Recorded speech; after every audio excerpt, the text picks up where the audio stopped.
Hello everyone, today you will hear an interesting story. The lanterns illuminated the road as the black Jeep car glided steadily along. Behind the wheel was my wife, Adelina. She always drove with authority and grace along the highway. We had been invited to spend the weekend at our mutual friend's dacha. Our plans included relaxing, barbecuing, and perhaps even swimming in the lake. Despite it being early September, the nights were warm and the days could get quite hot. Adelina pulled over by a gas station and said, adjusting her makeup, "Robert, dear, could you get some coffee, please? I'm tired, let's take a break." Her request sounded more like an order. She looked at me with her angelic blue eyes, peering down from above. "Sure, I'll be right back," I replied. Leaving the car, I noticed that the gas station was nearly empty. Only a few cars, probably travelers from far away, were waiting their turn. As I approached the coffee machine, I saw a tall man with broad shoulders and dark hair heading towards his car. I don't know why, but he caught my eye. The wind picked up as I returned to my beloved wife.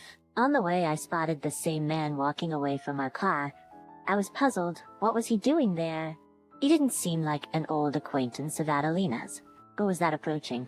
I asked, handing her the coffee. "No idea, he seemed lost and asked for directions," she replied with an icy tone, not even bothering to look at me. We continued our journey. The dacha was just a few kilometers away. It was already 11:47 p.m. Adelina's phone chimed and a notification popped up on the screen. It was a message from someone named Bert. "When will we meet?" I asked my wife, surprised and suspicious at the same time. She continued to look ahead, composed as ever. Without any hesitation in her voice, she replied, "He's my business partner." "Put the phone back?" She said nothing more. I loved my blonde wife deeply, but I often felt jealous. There were many successful men around her, just like her. Firm directors. I felt unworthy, having achieved much less at 35 compared to Adelina. She was highly intelligent and always knew which projects to invest in. Eventually, she even bought out and took charge of a cosmetics company. Career success was crucial for Adelina, which I couldn't say for myself. I had been dreaming of having a child for 3 years, but my wife was categorically against it. I sincerely hoped that my dream would come true someday. Someday. We're here, right? We arrived at my friend Anton's fence. I got out of the car and opened the gate. Adelina drove in, and we both greeted the hosts before heading to the room they had prepared for us in advance. Sunlight filtered through the curtains, and Adelina's hair cascaded in waves over the white pillow. Her fair skin seemed to glow. She was asleep, and I didn't want to disturb her. I let her rest, knowing that thanks to her firm job, Adelina rarely had a chance to sleep well. Getting up from the bed, I dressed and washed up. I put on the white shirt and pants that my wife had carefully selected for me on our last weekend shopping trip. Descending the stairs to the kitchen, I planned to make coffee in bed for my beloved. However, I was in for a surprise. There stood the same man from the gas station, his muscular torso exposed as he brewed coffee. "Good morning," he turned around as he heard me. "Coffee?" He offered me a cup. "Yes, please," I replied, staring at him, trying to figure out why he was there. Anton hadn't mentioned another guest, and I expected it would be just our families. "My name is Bert," the mysterious guy from the gas station introduced himself and handed me a cup of hot drink. "I'm Robert, nice to meet you, and thanks for the coffee." Suddenly, I remembered the message on my wife's phone. Wasn't this guy named Bert? It was quite an uncommon name, and I didn't know many people with it. Were these two different individuals? And why did the business partner ask about a meeting so late? My thoughts were interrupted by soft footsteps from the direction of the bathroom. Sleepy Anton emerged with his hair in disarray, wearing a crumpled black t-shirt. "Good morning." "Oh, I see you've already met Robert," Anton said, and both Bert and I stared at him. It seemed that the guy from the gas station wasn't surprised by my presence, unlike me. While I observed Anton, I remembered the coffee for my wife. Quickly preparing another cup, I took the tray with a few croissants and headed upstairs. Adelina had just woken up and was sitting on the edge of the bed, brushing her hair. "Good morning, darling." "I brought you coffee in bed," I said, placing the tray beside her. "Thank you, dear," she said, taking the cup in her small hands. "Another person joined us downstairs," Anton said. His name is Bert. Is he the same business partner who messaged you? I informed my wife. No, I'm sure it's not him, she replied, her hand trembling slightly, and her commanding voice showing an uncharacteristic uncertainty. Alright, I said, suspicious. Get ready and come downstairs. I'll go help Anton with the barbecue. A little later, Adelina joined us in the courtyard, wearing a beautiful open swimsuit. The garment accentuated her figure, and her fair skin added aristocracy to the blonde girl. Gracefully, my wife made her way to the nearby lake as the sun shone brightly, necessitating sunscreen application. I looked at Anton, and together we almost finished assembling the structure. Bert came out of the house followed by Lima, Anton's wife. The new acquaintance offered his help, and Lima started cleaning the vegetables, while Anton and I began grilling the meat. Bert carried the firewood, which Anton had prepared in advance. Adelina disappeared from sight, and I started scanning the area, unable to find her anywhere. Adelina seems to have gone to the lake, right?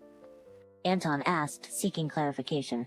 Exactly the lake, I exclaimed, breaking into a run to cover the distance quickly. Bert ran faster and overtook me, arriving at the lake shore a minute before me.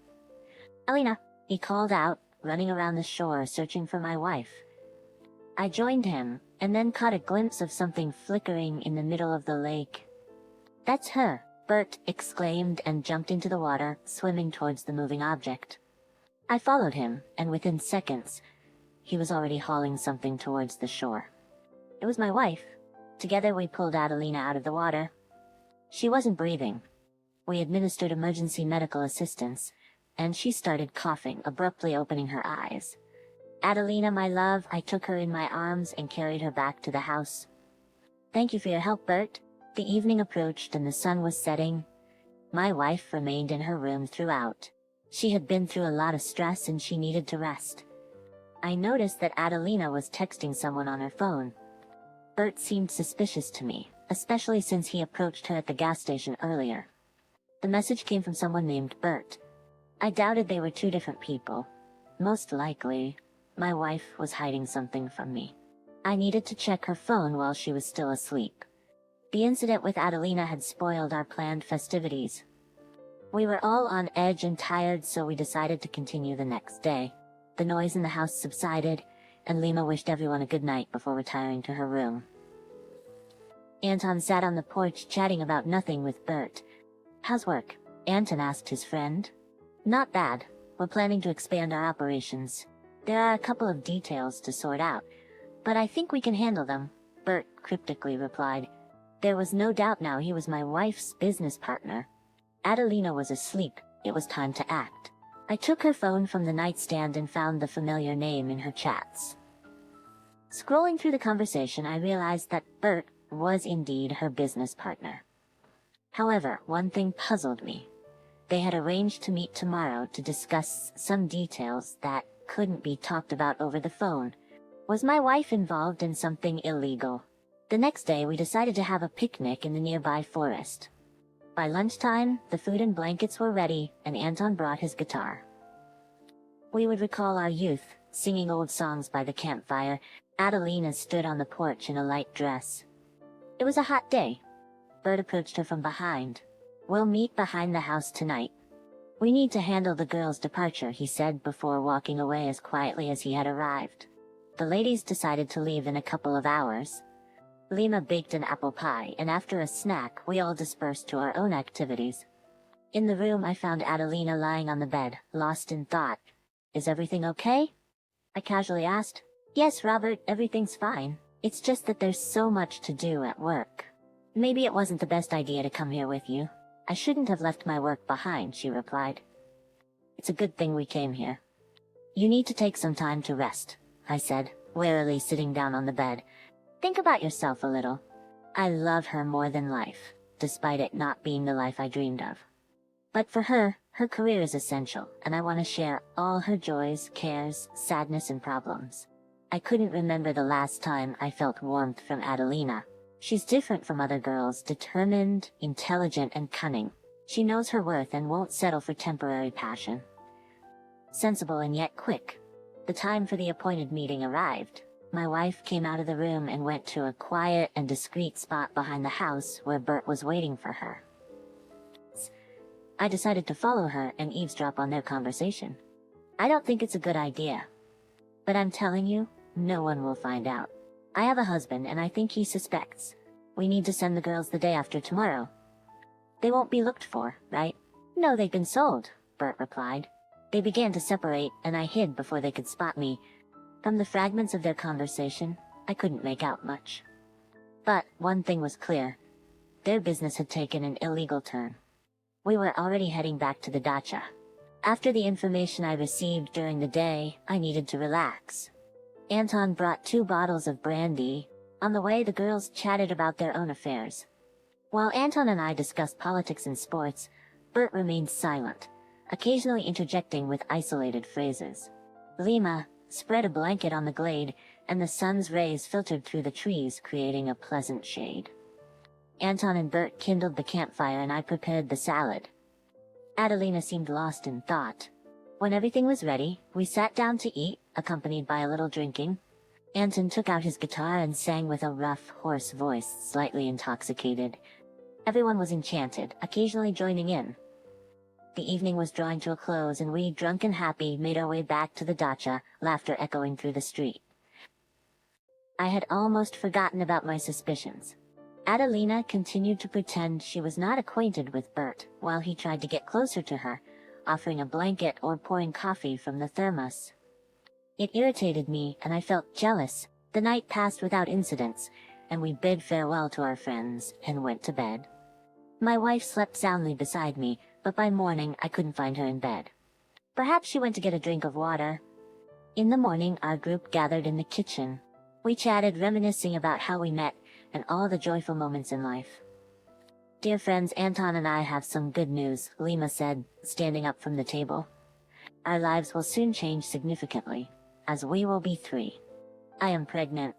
Upon hearing this, 3 pairs of shocked eyes and 1 pair of happy eyes turned towards Anton's wife. Everyone rushed to congratulate Anton's family. My friend's dream had come true. Later that evening, I walked towards the bathroom, where strange sounds were coming from. Upon listening carefully, I realized they were moans from my wife. Hoping I was mistaken, I peered through the partially closed door's crack. To my horror, it was her with Bert. My world crumbled at that moment. My only desire was to burst in there and hurt Bert, but that would be too easy. My pain deserved more. Stunned, I quietly returned to my room, pretending I hadn't seen anything. I remembered they were planning to leave tomorrow. I decided to follow them, gather evidence of their illegal activities, and find out exactly what they were up to. Words cannot express how difficult and painful it is to sit here on the bed waiting for them to finish, and for Adelina to come out. My love for her has died forever. The beloved blonde has turned into a filthy shadow. I'll never understand what she was lacking. I was there for her during the toughest moments of her life, when all her friends turned away. I cared for her, loved her, protected her, and now I sit on the bed, tearing my hair out. I want to scream. I feel so weak at this moment. For her, I gave up on my dream. And in turn she easily gave up on me. Revenge will be cruel. She will feel everything I feel now, 100 times over. I'll ruin her life and dreams, everything she worked on for years. Adelina's company will be shut down, and she will end up in jail with Bert. Death is too easy a punishment for them. Let them suffer. From a former queen to society's outcast. Sounds good. I waited for my wife to sleep, but I don't want to sleep, especially not beside her. An idea crossed my mind.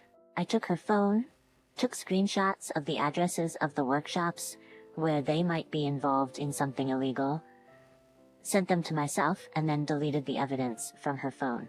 Now I can sleep. At 6 a.m., all the bags were packed, and we said goodbye to the hosts of the house, planning to meet again in a month.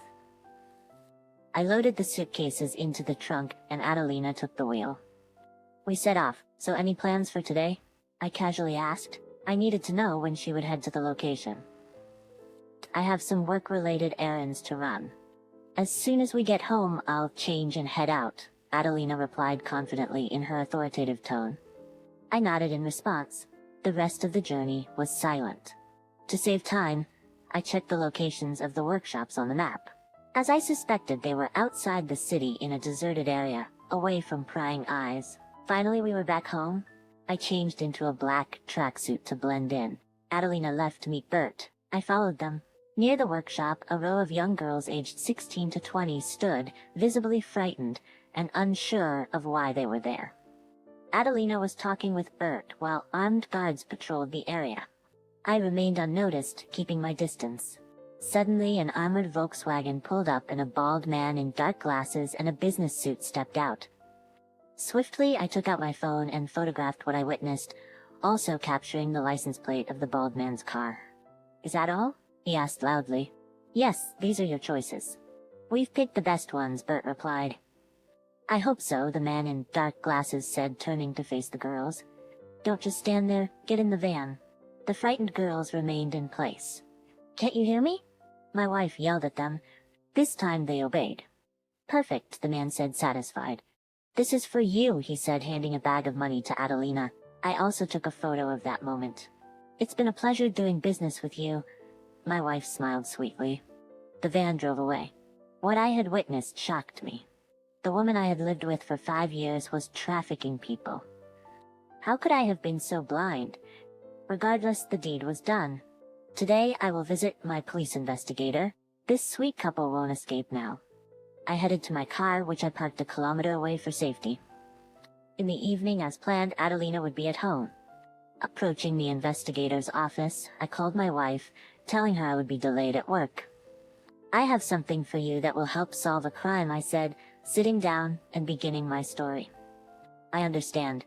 Thank you for the information. Tomorrow, we'll proceed with the arrest. Hopefully we can intercept the van," the investigator replied. "Thank you very much," I said, leaving the office satisfied with my work. Tomorrow she would pay for her lies and betrayal. "Citizen Carter, Citizen Black, you are under arrest." I stood near my now ex-wife's office, watching as they led Adelina and Bert out. She shouted that she was innocent, sobbing and begging for release. "It's all Bert's fault. I didn't do anything, and I don't know anything." In this desperate situation, she sank even lower in my eyes. Adelina was ready to blame anyone to save herself. They both received 10 years in prison. Her company went bankrupt, and she couldn't afford a decent lawyer. She got what she deserved, just as I wanted. When she gets out of prison, I'll make sure all doors are closed for her. The queen won't be needed by anyone. It was her mistake, she didn't have to do all this. I threw all her belongings out of the apartment. I burned her expensive dresses and smashed her favorite vases, let nothing of her remain. Her Dior perfumes are now used by local beggars. I tore my belongings, the ones she carefully picked out for me, based on her sense of style, and used them as rags to clean the floor. How glad I am to have rid my life of this trash. It's just a shame I wasted 5 years, and I'm happy that she didn't get pregnant. I deserve better. I'll find a simple and kind girl who, like me, wants a family and children. Then my dream will come true.